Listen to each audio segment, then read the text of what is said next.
Hello adaptive friends, my name is Jessica. I hope you have been safe and having fun. Welcome to Summer 2020 programming, where we'll be focusing on a variety of fun science experiments. Our first one is called the balloon that inflates itself. You'll need a few supplies to start: an empty water bottle, a balloon, vinegar, and baking soda, along with 1 teaspoon and a measuring cup. And I also did a plate because it could get messy. So first, you're going to take your water bottle, take off the cap. You're going to measure out 1/3 vinegar into the measuring cup. It does not need to be perfect.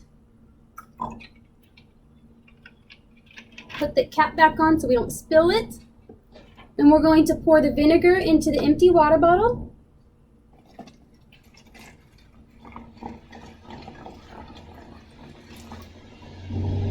There we go.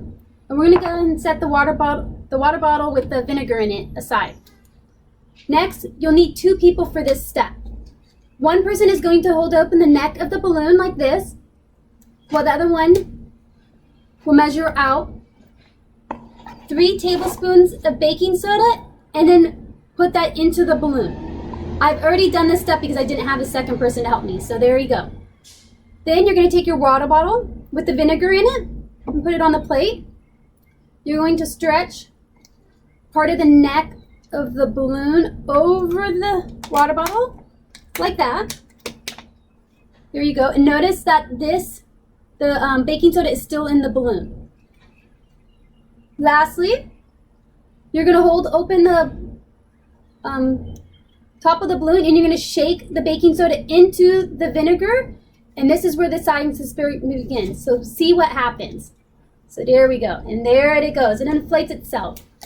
That's the chemical reaction between the baking soda and the vinegar mixing. It causes a gas and inflates the balloon. There's your first one. I hope you try it at home and have fun with it. Thank you for joining us. Bye-bye.